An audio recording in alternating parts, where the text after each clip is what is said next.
He kōna ipurangi tēnei nā te reo irirangi o Aotearoa.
July 10th, 1985. It's Wednesday night, and aboard a ship moored in Auckland's Waitemata Harbour, the crew of Greenpeace's flagship, the Rainbow Warrior, is winding down the birthday party. It's a celebration for one of their own. In New Zealand's largest and most populated city, the temperature is about 14 degrees Celsius outside. That might not seem too bad for a winter's night unless you've spent the past few months just north of the equator in the central Pacific Ocean. Although most of the ship's 12-member crew are aboard, some are taking the opportunity of a 2-week shore stay to catch up with family and friends. David Roby, the only Kiwi journalist to have sailed here on the Rainbow Warrior, is back at home in Grey Lynn, tucked up in his own bed. Being at sea for 10.5 weeks. I like sailing, but it's nice to be actually on firm ground and back here. Some of the international crew plan to use the downtime to see a bit of the country. This is 1985 after all, and Lord of the Rings hasn't yet exposed the world to the land of the long white cloud. Portuguese-born Fernando Pereira, whose photography career has seen him cover diverse subjects from anti-nuclear protests to ABBA, is keen to check out New Zealand's mountains, snap some pics, and sneak in some skiing. But he hasn't left for the slopes just yet. He's on board tonight with plans to do some Christmas shopping in the city for his 2 kids, Morel, 8, and 5-year-old Paul, waiting in the Netherlands. This is his last chance before the ship goes back out campaigning. It'll be quite a while before he gets back home. But for now, he's enjoying a birthday cake decorated with a jelly bean rainbow, made for Greenpeace strategist Steve Sawyer. A small group of the ship's crew, some captains from other vessels, and other environmental activists have gathered for a mix of celebrations and tales from their recently completed Operation Exodus. Some people might be content with the party, but Steve finishes the evening with a strategy meeting, because after this downtime is over, the Rainbow Warrior will be sailing out from Auckland 5,000 kilometers to French Polynesia, attempting to bring France's nuclear testing at Mururoa to international attention. Good tunes, good friends, good cake, and good secret strategy meetings. What more could an environmental activist want for a birthday? The night begins to wind down into a relaxed vibe.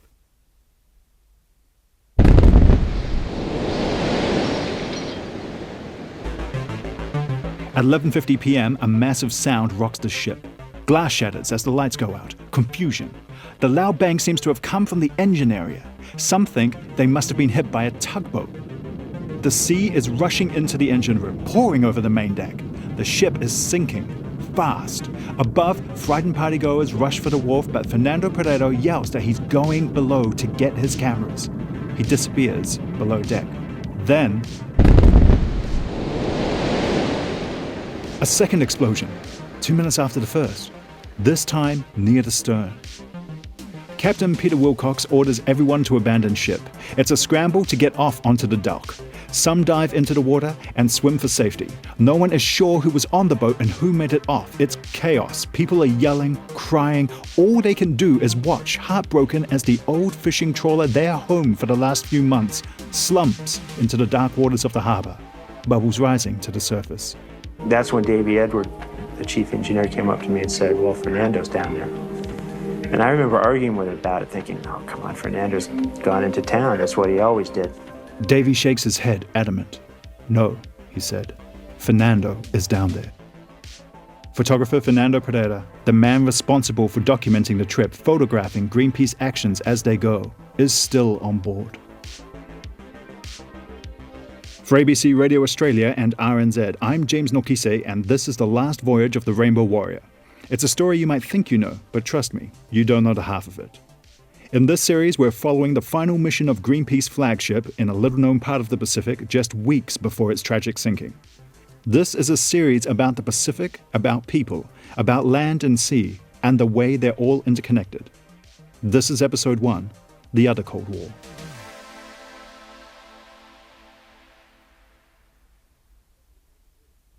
Yeah. Sucks when your language gets mangled, eh? Sucks more that you Frenchies nuked us. 181 times, over 30 years, affecting hundreds of thousands when we don't have hundreds of thousands to spare. We don't have hundreds to spare. I've been a performer for over 20 years. A comedian, a theatre maker, occasionally a poet, a marionette puppeteer, though we don't talk about that, and recently, a podcaster. No matter the outlet, I've always tried to talk about the Pacific and being from the Pacific, particularly to people who like the Pacific or the idea of the Pacific, but don't necessarily know about the Pacific. Why do you think we rioted? Why do you think we're still rioting? Aware, 2 stars. Which is how I ended up at the British Museum in 2024 performing poetry about French nuclear testing. Now, I'm not from French Polynesia, but many islands, one ocean.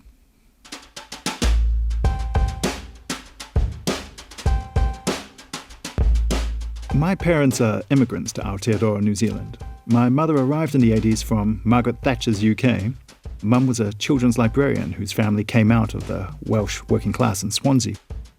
My father had come over from Samoa in a banana boat in the 1950s. Between the two of them, I grew up with a deep love of my Pacific heritage and a growing awareness of how imperialism had affected that. Perhaps that awareness was heightened by being mixed race. Perhaps it was heightened by being the child of immigrants. Perhaps it was just New Zealand and the way it struggles to engage with conversations about Indigenous rights. If you're not from Aotearoa, or if you're a person who finds the name Aotearoa a bit too woke, rather than it just being the indigenous name for the country with snow-capped mountains, you may not be overly familiar with the Treaty of Waitangi, Te Tiriti o Waitangi, and why there's so much tension in New Zealand around it.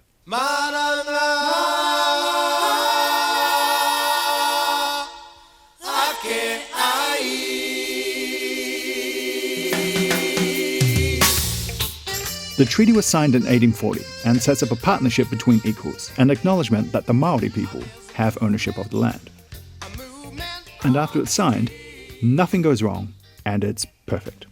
The end. Thank you for listening to this podcast. The treaty is both a simple, straightforward document and, partly due to being in 2 languages, partly due to being signed in 1840, incredibly complicated. At its heart, it affords Maori particular rights as Indigenous people of the land. Getting those rights acknowledged has been an issue from the moment the ink dried. What happens is something like this. I'll explain it in simple universal terms. Imagine, if you will, you have a house and a distant relative shows up with a British backpacker needing to stay. And you say, okay, dos the rules though. Buy some toilet paper, cook a meal, but welcome, come on in. I'll just go grab some stuff from the shops. Then, while you're at the supermarket, the backpacker sells your house. And it turns out they've been selling a bunch of houses but won't even acknowledge the sales, forcing you to set up an independent tribunal to look into things. That happens in 1985. And that year, the year the Rainbow Warrior was bombed, I was a small Weet-Bix-eating Kiwi kid completely confused by what I was seeing on TV. And I wasn't the only one. In the course of this series, we've interviewed activists, politicians, poets, survivors, journalists, and others as we sought to look at the final months of the Rainbow Warrior. During that time, we found ourselves traveling deep into the irradiated heart of the Pacific Ocean, and no, I don't mean French Polynesia. Greenpeace was born in Canada in 1971, and it was committed to environmental activism and awareness raising from the beginning. Its first protest was anti-nuclear, when a small group of people set sail to Amchitka Island off the coast of Alaska to try and stop a US nuclear weapons test. In 1972, Greenpeace sailed their yacht, Greenpeace 3, into the Mururoa test area of French Polynesia, a name that makes as little sense as American Samoa, only to be chased and rammed by French authorities, ending up with its crew detained. The test continued. C'est la vie. Or, Sama le Soleil, if you like. Yeah, I've been to France. Impact of nuclear weapons were like, they're still broad, and we considered the impact on the culture, the impact on the identity, the impact on, the spirituality. That's Tamator Tipuhiari, an anthropology PhD student, speaking to me from Tahiti. When I talk about culture, I talk about social life, social lifestyles. I talk about, our own identity. Since the catastrophic atomic blasts over Hiroshima and Nagasaki in 1945, there have been decades of research, development, and testing, or detonations, of more and more powerful weapons. Mostly, this has been done in the open-air Nevada, or Australia, and Algeria, and the tests were not universally loved by the locals. But in 1963, the US, the UK, and the USSR agreed to end atmospheric testing. China didn't sign the agreement, nor did India. Pakistan didn't have a bomb yet, nor did North Korea. And Israel was refusing to say, as it still does.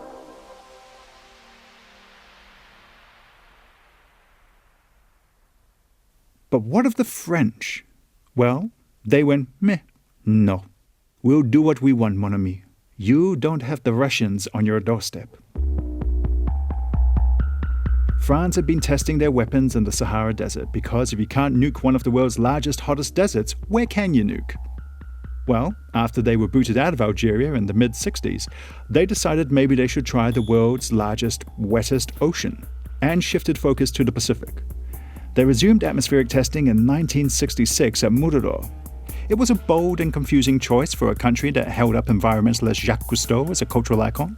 Maybe they thought it would make the deep-sea dives easier if everything glowed in the dark. Regarding the radiation induced cancers that people have been getting for years, it's pretty clear that those are intergenerational impacts, and our people are still dying. By the 1980s, Greenpeace had upgraded from sailboats to ships, and from being a mild annoyance to a pain in several governmental butts. As nuclear technology also advanced, Greenpeace's continued protest against both nuclear-based weapons and power was beginning to make geopolitical ripples around the world. But it was the 80s, and everything was getting bigger.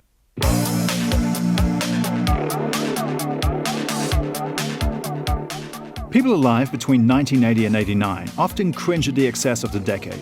Big hair, big shoulder pads, big corporate rock. For a child, though, it was awesome.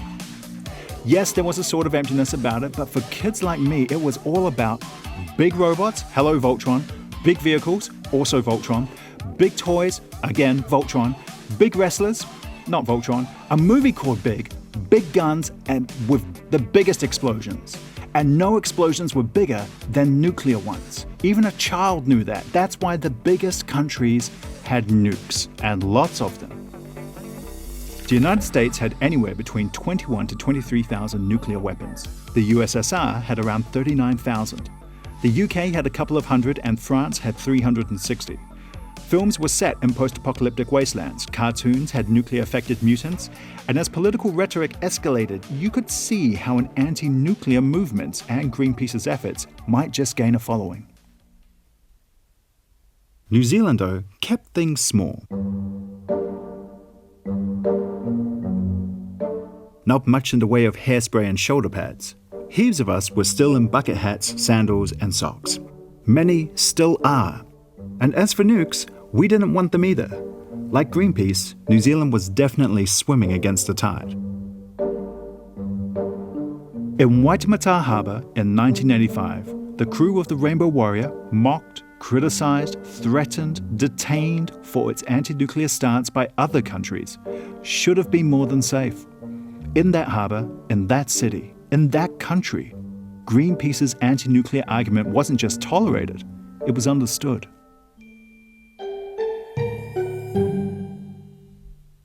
Before we start playing some deep Enya cuts, Greenpeace hadn't just popped into Auckland in July 1985 for some tea and ginger nuts. The city provided the crew with a midway point between its Pacific operations.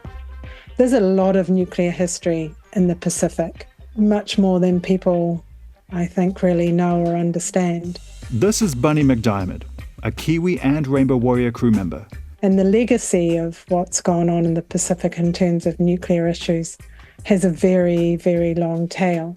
She's 26 when she decides to join the Rainbow Warrior as it sails across the Pacific. It was an anti-nuclear campaign that Greenpeace was involved in the Pacific, which was about nuclear testing, because the French were still testing in French Polynesia then. So, by 1985, activism against French nuclear testing in the Pacific isn't new. With the Rainbow Warrior, Greenpeace is repeating its 1972 strategy. Sail in, get in the way, try to delay, or even stop the test and make some noise. This time, they're going with a bigger boat to take it to the French. After their Auckland layover, they would once again attempt to stop French testing in Polynesia.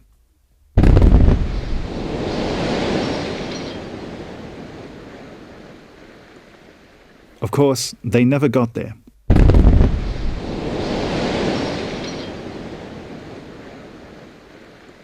The detonation of 2 mines attached to the side of the Rainbow Warrior stopped them. Speaking of detonations, the first French Pacific nuclear test, codenamed Aldebaran, took place in the lagoon at Mururoa Atoll on 2nd July 1966. Pollution from the plutonium fission bomb was estimated to have spread as far east as Peru and as far south as New Zealand. And Kiwis weren't happy. Ever seen an angry kiwi bird? They might be small, but they can get really loud and really annoying. Our feelings, and probably those of a lot of smaller Pacific nations, were perhaps best summed up by a banner at a 1972 Wellington protest. It read, "We don't pee in the Atlantic, so don't shit up our Pacific." In 1973, New Zealand and Australia took France to the International Court of Justice to stop the testing. An interim injunction found in our favour. This might come as a shock, but it turns out you can just ignore the ICJ. So the French did. In response, Prime Minister Norman Kirk sent 2 Navy frigates into the Mururoa testing zone. Cabinet Minister Fraser Coleman was on board after his name was literally drawn out of a hat. The running joke was that there were no other names in that hat. Coleman and the crew with him witnessed 2 atmospheric detonations. Kirk, or Big Norm as he was known, gave one of the great speeches in New Zealand history. We're a small nation, but we will not abjectly surrender to injustice. We've worked against the development of nuclear weapons. We've opposed their testing everywhere and anywhere. We shall do our utmost to ensure that the eyes of the world are riveted on Mururoa and what is planned to take place there. Kirk went on to say, "No self-respecting nation, with right on its side, can meekly acquiesce to the intransigence of others. We are a small nation, but in the interest of justice, we claim the world's attention." Not that Kirk was perfect or anything. The Dawn raids started during his time in office, when New Zealand police raided the homes of almost exclusively Pacific people, including my dad and uncle, in a crackdown on overstayers. It was racial profiling of Pacific people, which another prime minister, many years later, apologized for. For me, it just goes to show that because a person or group or government says they care about the Pacific or the Pacific environment, that doesn't always extend to Pacific people. Distinctions between people and place just don't exist in the Pacific, and we'll get into that later. But maybe Kirk was right about the eyes of the world putting pressure on France and rousing its conscience. At least a little. Because just months later, in 1974, it quietly ended atmospheric testing in Mururoa. Viva la Pacifica! No? No. They carried on testing. Underground. And by 1985, not much has changed. Sure, France has just given French Polynesia full autonomy, but that's way short of full independence. And France carries on testing, more than 120 tests and counting. The opposition of local people still ignored. In New Zealand, we've just voted in a new Labour government promising to make the country a nuclear-free zone.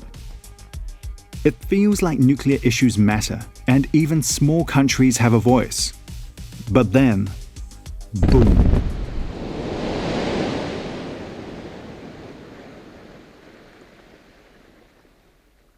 After the second blast, the crew find themselves huddled on the dock before being whisked away several blocks to a police station. They sit in the harsh fluorescent lights of the cop shop, waiting for news as those crew members previously absent begin to arrive. Though they wish otherwise, they know one member is not coming. The news arrives sometime around 4 a.m. Fernando's body has been found. What time is it in the Netherlands? Someone is going to have to let its kids know. The sun rises, and the image of the half-sunk Rainbow Warrior makes it clear that their ship is lost. That image is broadcast around the world, from Wellington to Washington. Rainbow Warrior, with her cheerfully painted hull, sags lower in the water. Her white dove of peace, painted on the bow, now trails a half-submerged wing, and everyone looking on clearly feels the sadness of what has happened. The police begin asking questions. They assume at first that this is an accident, a shorted switch, a loose connection, bad ventilation in the engine room. Captain Peter Wilcox is clear. This is not an unfortunate mishap. There is nothing on the ship that could have caused this. And 2 explosions? Even if you could claim this as accidental, what accident would cause 2 separate blasts in 2 different parts of the ship? The police are moving quickly, even as they continue to methodically weigh up possible causes. Wilcox has no time for it. Somebody blew up our boat. They ripped her guts out and killed one of her crew. I feel as if someone had ripped out some of my guts in the process. He's right, and before long he has proof. Police divers confirm that yes, there are 2 holes in the starboard side of the ship, opposite the wharf. One outside the engine room, one near the propeller shaft. Both exploded on the outside of the ship, not inside. This was not accidental. Detective Superintendent Alan Galbraith, in charge of the investigation, says Interpol has been contacted in an effort to establish leads, and he does not rule out the possibility of action by overseas agents or terrorists. He says whoever planted the bombs knew their business well. If someone planted such a device, and we're assuming they did, that they did know what they were doing, they knew where to put it, and they knew how to detonate it. Detective Superintendent Galbraith added that this particular type of bomb must be considered very unusual for New Zealand, and he says whoever sabotaged the ship would have been aware that there were people on board and that their lives were at risk. Detective Superintendent Alan Galbraith, the officer now in charge of the case, does not rule out that this is the action of overseas agents or terrorists. And in the shock and disbelief the blast brings, New Zealanders are asking, why? Why Auckland Harbour? Why did it happen to us, of all people?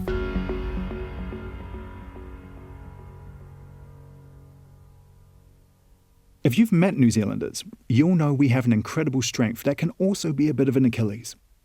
The nation is capable of rallying together for important causes like fighting COVID, or making Lord of the Rings, or championing our national rugby teams. But that same fervour of solidarity can also make us culturally myopic. So when a Portuguese-Dutch man was killed by 2 bombs planted on an international ship in Auckland, the entire country went, "It happened in New Zealand, so it happened to us." They vowed to hunt down the killers of Fernando Pereira, a stranger to the nation, with the speed and hunger of people whose grandma had just been mugged at church. The Rainbow Warrior had been stopped from continuing its Pacific mission to protest in French Polynesia. Those with the most to gain by this bombing could well be the people Greenpeace were protesting against. But as the news went worldwide, there were people outside New Zealand who had other theories. I didn't know who. I just know that, some haters out there bombed the hell out of, the Rainbow Warrior just to cripple, Greenpeace and their activities. That's James Matayoshi, the mayor of the island of Rongelap in the Marshall Islands, where the Rainbow Warrior had just sailed from. Maybe it's something America is, doesn't want to continue to dwell on. That they're trying to cripple all of our advocacy. To understand how Greenpeace ended up in the Marshalls and why the Marshallese even suspected US involvement in the bombing, we'll first have to meet the people of Rongelap Atoll, learn what they have been through, how they suffered, and eventually rallied with a little help from the crew of the Rainbow Warrior. Next episode, we take you where things begin, to a terrible moment in Pacific history, a powerful moment of nuclear testing, and the start of so much suffering. March 1st, 1954, the Castle Bravo detonation, and the Day of Two Suns. That's next time on The Last Voyage of the Rainbow Warrior. The Last Voyage of the Rainbow Warrior was written, produced, and presented by me, James Nokise. Sophie Townsend is the script editor and writer, Justin Gregory, writer and producer. The Last Voyage is a co-production between ABC Radio Australia and RNZ. Justine Kelly is the head of ABC Radio Australia. Tim Watkin is executive editor, audio for RNZ. Faleanga Inga Stunza is the content director for ABC Radio Australia. Brianna Uritich-Gregg is the production coordinator for RNZ. Alison Barkley for the ABC. RNZ's Rangi Powick engineered the series. Designed by Dexter Edwards. Website by Hing Yi Kong for RNZ. Huge thanks to Eve Burns, Hilary Hosea, Gift Johnson from the Marshall Islands Journal. Our respect and love to all the people we met in the Marshall Islands. Listen and follow at Apple Podcasts, Spotify, and on the ABC and RNZ websites, or wherever you get your podcasts.